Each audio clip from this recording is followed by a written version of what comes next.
Otro tema también que tiene que ver esta vez con la inmunogenética humana y su relación con TB a cargo de César Sánchez Neira del Instituto Nacional de Salud, quien es médico cirujano egresado de la Universidad Peruana Cayetano Heredia, con experiencia en preparación, ejecución y gestión de proyectos de investigación biomédica en medicina genómica y personalizada, con financiamiento tanto de entidades públicas, nacionales y organismos internacionales, con líneas de interés en gestión de servicios de salud, centros de investigación y desarrollo, laboratorios de investigación básica y aplicada, y también actualmente desarrollando estudios de maestría de administración con mención en gestión empresarial en la Universidad Nacional Mayor de San Marcos. Doctor, adelante, buenas tardes. Sea usted bienvenido al Congreso Científico Internacional del Instituto Nacional de Salud.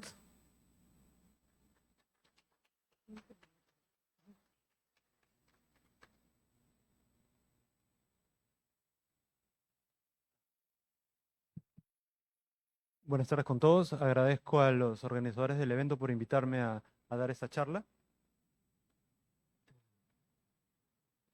El título de esta charla es Inmunogenética humana y tuberculosis.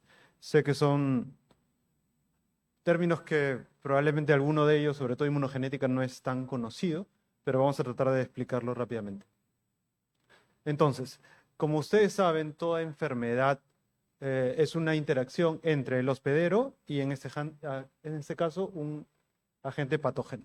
De esta interacción es que nosotros podemos tener toda una mirada de diferentes características tanto clínicas como fisiopatológicas. Entonces, nosotros tenemos en este caso la interacción entre patógeno, ambiente y el hospedero.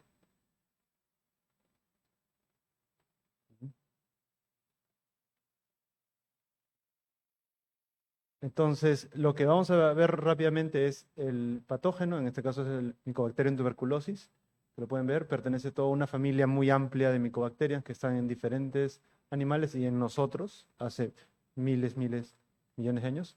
Y como ustedes ven, inclusive en nosotros hay también una cercanía con otros animales, ¿no? que se conoce rápidamente, y hay un complejo de Mycobacterium tuberculosis. Pero esta parte probablemente ya ha sido tocada por otras exposiciones y en otros foros. Lo que a nosotros nos interesa es básicamente el hospedero. En este caso, esta alta incidencia de TB que existe a nivel mundial, donde hay casos y muertes, y que el cálculo, por ejemplo, aquí ya no son 7 billones, somos 8 billones de personas, y afecta básicamente a un tercio de la población. Entonces, un tercio de la población mundial se calcula que está infectada, y eso, ¿por qué es grave? Porque de ese un porcentaje va a ser enfermedad activa y otros van a tener lo que se conoce como TB latente. Entonces, yendo al tema del hospedero, tenemos que nosotros vamos a desarrollar todas esas características y como en la respuesta inmune, ustedes tienen que conocer que el sistema inmune funciona como un ejército, donde tienen diferentes divisiones y estas divisiones atacan al agente, en este caso patógeno, de diferentes maneras.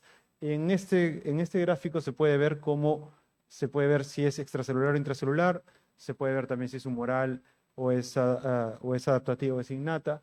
Entonces, hay diferentes maneras como nosotros entendemos cómo funciona el sistema inmune. Y de esto nos valemos para hacer las clasificaciones del sistema. Entonces, como les decía, un tercio de la población mundial está infectada, de 5 a 10% va a ser TB activa, de esa TB latente que está ahí, de ese tercio. Y la micobacteria como tal, el sistema inmune la ataca de diferentes maneras, ¿no? Hay los linfocitos CD4, también IL-12, interferón gamma y otras citoquinas. Lo que quiero que entiendan es que todas las características clínicas de tuberculosis están relacionadas con eso. Entonces, por ejemplo, en el caso de TB activa, hay todos estos síntomas que están explicados por la interacción entre el patógeno y el hospedero y cómo éste se defiende. Y este gráfico es interesante, ¿por qué? Porque ya se considera que la tuberculosis no son estancos, no son TB activa separada de TB latente, de asintomáticos o de resistors, sino todo parece ser un abanico de un solo continuo. Y ese probablemente sea la clave para poder entender por cómo funciona la tuberculosis y cómo nos defendemos de ella o cómo nos volvemos más susceptibles.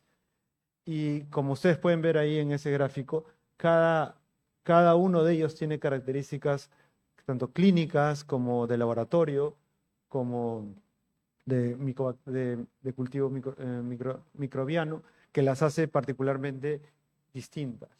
Entonces, de eso es lo que vamos a hablar ahorita, y es un breve resumen de la respuesta inmune, porque entendiendo la respuesta inmune vamos a entender ya hemos visto la tuberculosis, ahora vamos a ver la parte de inmunología. Entonces, como ustedes conocen, la tuberculosis entra por las vías respiratorias y se queda en el pulmón. Una vez que está en el pulmón, es reconocida por el sistema de defensa que existe ahí y este avisa a los nodos linfoides cercanos que algo está sucediendo. Y estos van a ver qué sucede en esa zona porque hay algo que es extraño. Lo básico en el sistema inmune es que tenemos que diferenciar lo propio del extraño. Entonces, en 6 a 8 semanas nosotros podemos llegar a reconocer que algo está pasando. Por eso dice conversión, porque el sistema inmune comienza a darse cuenta que algo lo ha infectado, algo ha entrado en el organismo y este ha causado este problema. Y como esto funciona en el alveolo existen toda una serie de células y de agentes químicos que nos protegen de cualquier infección. Y ahí hay algo muy importante, que son los macrófagos alveolares, que son los primeros en entrar en contacto con la micobacteria. Y realmente la micobacteria quiere ser encontrada por el macrófago alveolar, porque la micobacteria es un agente intracelular. Entonces necesita ser fagocitado para poder sobrevivir, porque si se quedara en el ambiente del alveolo va a ser rápidamente destruido, tanto por los anticuerpos, como se ven por ahí, o por otras sustancias químicas que lo va a contener.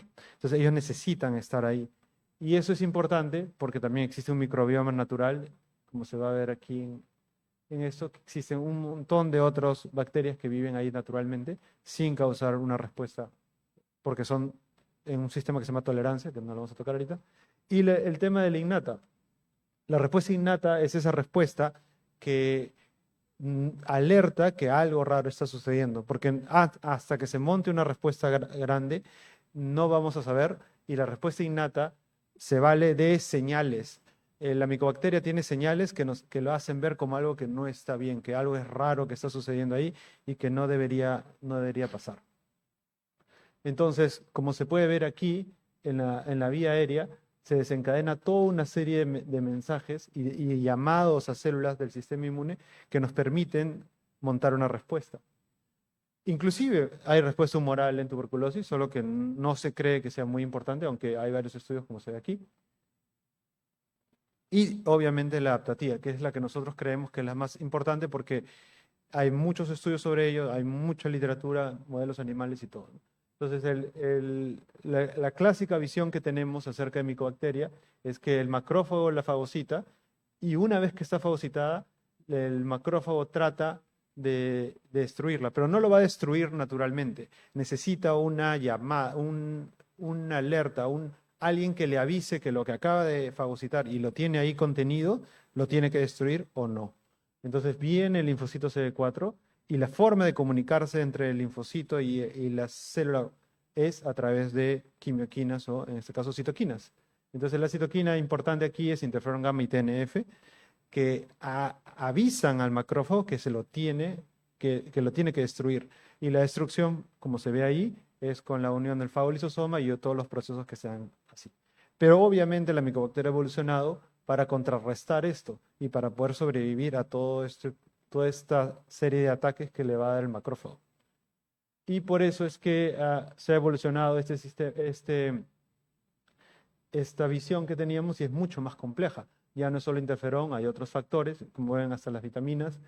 Hay otras células, como se ven ahí, ya no solo los CD4, también parece que están los CD8, las gamma delta, que son estas células que son un poco más raras, las MATE, las TH1, las T-Rex, y todas esas ayudan a que la micobacteria que está en el fagosoma y el fagolisosoma sea destruida.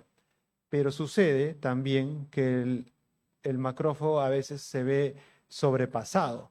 Y cuando se ve sobrepasado, ¿qué hace? Se suicida. Ahí entra un sistema de autofagia o de apoptosis. Y ese macrófago que, como se ve en la parte inferior, ya entra en esa apoptosis, es fagocitado por otro macrófago. Y así sucesivamente hasta poder contener a la micobacteria, porque la micobacteria no necesariamente ha sido destruida. Y esta es una de las ideas por las cuales el sistema inmune, al verse sobrepasado, como casi su última línea de defensa, es crear un fagolisosoma, un granuloma. El granuloma es una contención del sistema inmune para que lo que tenga ahí no pueda salir, ¿no? Que es el granuloma. Entonces el granuloma es todo es un complejo acúmulo de células donde al centro está la micobacteria con los macrófagos como durmiendo. Entonces no es una cura, pero es algo bastante cercano a ello, pero tiene el riesgo de poder reactivarse en cualquier momento. Ese es el problema del granuloma. Entonces los neutrófilos también parece que tienen una actividad en esto. La tuberculosis latente, después de todo lo que ustedes han visto, tendría que ser un estado en el cual el sistema inmune ha podido contener la infección, pero no la ha podido erradicar. Entonces no es una cura estéril. Entonces esto es lo que 1/3 de la población está sufriendo, ¿no? Tiene una TB latente. Entonces, esta TB latente tiene, bueno, hay varios modelos animales, pero de todo esto que hemos visto de la inmunología, tiene un correlato genético. Ya se conocen por problemas genéticos, de deficiencias genéticas, que hay ciertas personas que desarrollan infecciones y específicamente relacionadas con tuberculosis. Entonces, como ustedes pueden ver ahí, problemas obviamente con interferón gamma, con IL-12, hay HLA relacionados con susceptibilidad. Entonces, todos estos análisis que se han hecho en diferentes poblaciones nos indican que hay personas que naturalmente son susceptibles porque su genética los vuelve susceptibles, ¿no? Poblacionales, como le dije, de HLA, estas de las STAT y las mensajes secundarios también, y de la IL-6, que realmente es el control de la infección, o sea, que estamos controlando la respuesta no sea alta, y bueno, inmunodeficiencias, como dije, de gamma, y otras más específicas, ¿no? Y componentes más comunes ya para otros. Entonces, y bueno, y el TB Iris, que es cuando hay VIH, y también se ha visto eso. Entonces, lo importante de todo esto es que hemos visto la susceptibilidad. ¿Qué es lo que faltaría con un correlato genético? Aparte de la susceptibilidad, ¿qué es lo que falta? Lo que falta es la resistencia. Porque si hay personas que son naturalmente susceptibles, tienen que haber personas que son naturalmente resistentes por su componente genético. Entonces, estos son los que nosotros, en un estudio que este año nos han aprobado, que estamos buscando. Personas que están expuestas, como por ejemplo los trabajadores de salud, a tuberculosis, viven en una zona de alta endemicidad, están tratando pacientes, pero no se infectan, porque no hay evidencia, no tienen ni siquiera PPD positivo, no tienen las IGRAS, ¿no? Que el más conocido es cuantiferón. Entonces todo es negativo. Entonces, ¿por qué estas personas que están altamente expuestas ni siquiera, no es que no se enfermen, sino ni siquiera se infectan? ¿Qué los hace tan especiales? Y ese es el estudio, como se ve aquí, hay varias características de ellos. Entonces, lo que a nosotros nos interesa, y ya cerrando la exposición, es entender no tanto la susceptibilidad en este estudio, sino la resistencia. Y vamos a ver diferentes características del sistema inmune y también genéticas, tratando de entender qué es lo que pasa. ¿Y por qué creen que es importante? ¿Por qué creen que es importante saber qué hace a una persona resistente? Esto tiene mucho que ver también con los estudios con VIH, porque si nosotros podemos entender cómo una persona ha podido nacer con esta característica, tal vez la podemos reproducir en tratamientos o en vacunas. Y eso es todo. Muchas gracias.